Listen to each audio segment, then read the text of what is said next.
එදා සීයාගෙනුයි සියාගේ යාළුවගේ අතරින් මේ ලෝකේ කාටවත්ම දරා ගන්න බැරි අපරාධයක් වුණා.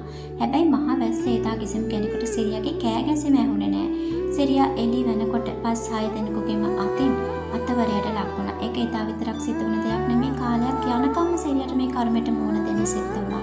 හැබැයි කිසිම වෙලාවක සිරියාට කාගෙන්වත් පිටක් පතන්න තරම් පිළිසරණක් උදව්වක් තිබුණේ නෑ.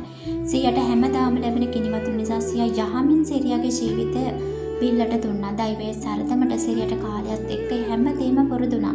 සිරියා ජීවිතය අත්හැරියා. සිරියාගෙන් ගමේ පිරිමි මානදොල සපුරා ගනිද්දී ගමේ විවාහක ගෑනු සිරියාට සාප් කළා. හැබැයි කවුරුත් සිරියාගේ අසරණකම තේරුම් ගත්තේ නැහැ. ඔය අතරේ දවසක් හැමදාම එන වයසක මිනිස්සු අතරේ අවුරුදු 25ක විතර කොල්ලෙක් එදා ආවේ. හේතුවකටද මන්දා එදා සිරියාට මහා අමුත්තක් දැනුණා.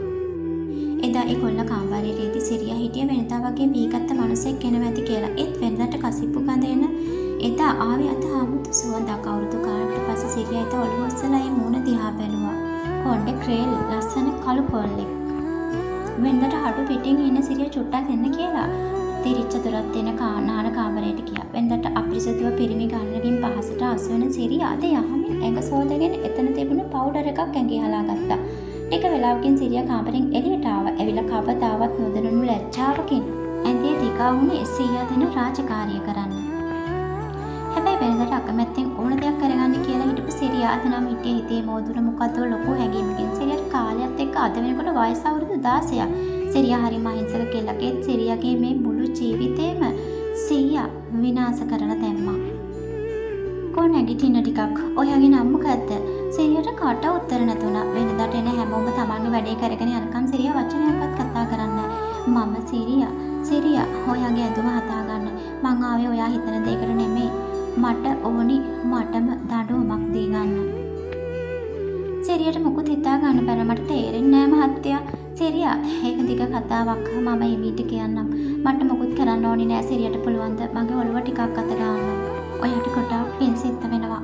අනේ එහෙම කියන්න එපා මහත්තයා. මට පුළුවන් කෝ එන්න මෙතනින් ඔළුව තියාගන්න.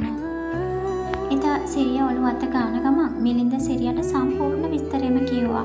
මිලින්දට තමන්ගේ බිරිඳ වෙන කෙනෙක් එක්ක පැනලා ගියපු තරහට තමයි සිරියාගේ ගෙදරට ඇවිල්ලා තිනේ. හැබැයි ඒ තමන්ගේ බිරිඳ මොන වැරද්දක් කළත් මිලින්දට සිරියාගේ පහස ලබා ගන්න තරම් හිත හැදිලා තිබුණේ නැහැ. ඒ මොකද තවමත් මිලින්දට තමන්ගේ බිරිඳව අමතක කරගන්න බෑ. එදා පැය ගාණක් සිරියා කලේ මිලින්දගේ ඔළුව අත කාපු එක. මිලින්ද කියන්නේ යහමින් සල්ලි පාගේ තියෙන කොල්ලෙක්. තමන්ගේ බිරිඳ හොඳම යාළුවත් එක්ක ඇගේ නූල් පටක්වත් නැතුව තමන්ගේම ඇද උඩ ඉන්නවා දැකපු මිලින්දට ආවේ මරාගෙන මැරෙන්න තරහක් වුණාද. මිලින්ද එදා වචනයක්වත් කිව්වේ නෑ. මිලින්ද හදිසියේ ආපු බවක් නොදන්න මිලින්දගේ බිරිඳත් යාළුවත් විඳින සෝය මුළු කෑම දෙතරම් කෑවා. ඒක අදටත් ඒ ගෙදර ඉන්න හැම වෙලාවකම මිලින්දට තෝංකාර දිතිය ඇහෙනවා. පැය ගාණක් පෙම් සෝය විඳින හැටි තමන්ගේ ඇස් දෙකෙන් වගේම කනෙන් මිලින්ද අහගෙන හිටියේ. මේ ලෝකේ කවුරුත් ඉවසන්නේ නැති ලොකු ඉවසීමකින්. දෙන්න එළියට එනකම්ම කාමරේ දොර ගාව ඉඳගෙන හිටපු මිලින්දම දැක්කු බිරිඳත් යාළුවත් ගල් ගැහුණා. ඇඟේ නූල් පොටක්වත් නැති බිරිඳ මිලින්දව දැකලා බාත්රූම් එකට දිව්වා. මිලින්ද උඹ මචං.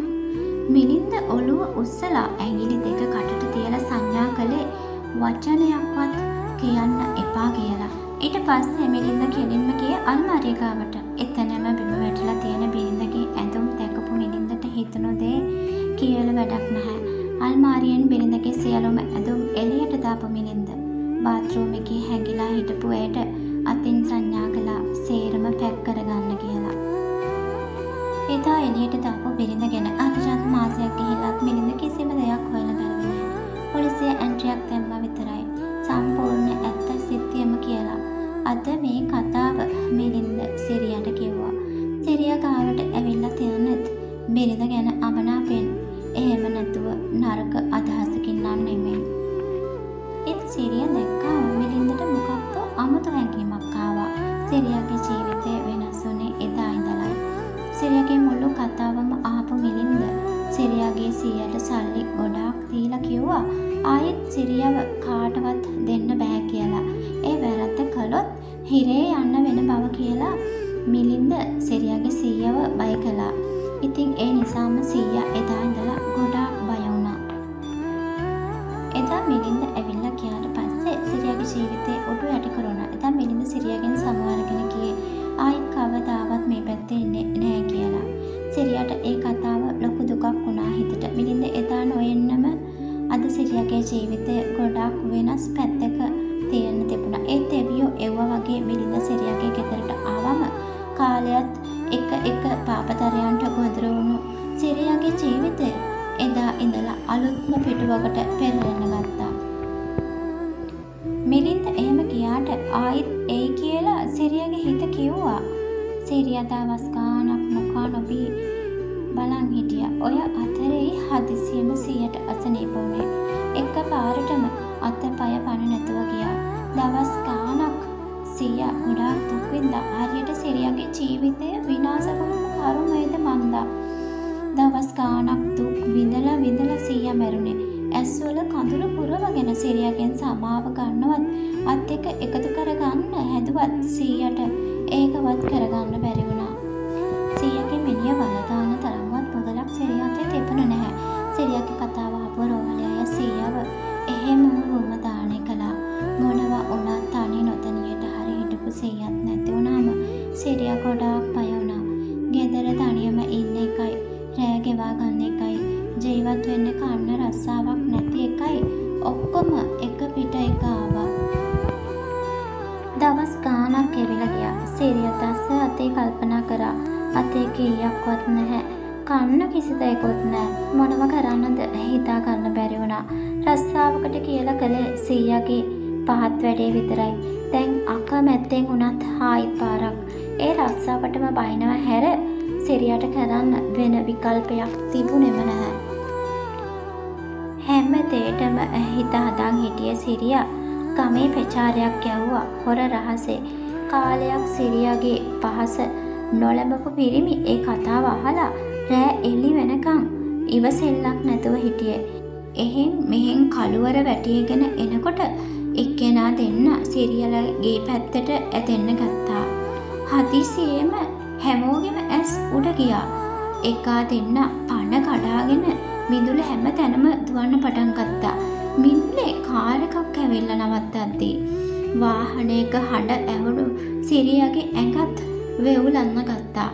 ආවේ කවුද? සිරියා වාගෙට ඇඳගත්ත ඇඳුම පිටින්ම හොරෙන් ජනේලයෙන් ඔළුව දාලා එළිය බැලුවා. දැකපු දෙයින් එදා සිරියාට හීන් දාඩිය දාන්න ගත්තා. ඉතින් මේ කතාව මෙතනින් ඉවර වෙන්නේ නැහැ. මේ කතාව හොඳයි නම් ලයික් එකක් කමෙන්ට් එකක් දාලා තවත් කෙනෙකුට බලන්න ෂෙයා කරන්න අමතක කරන්න එපා.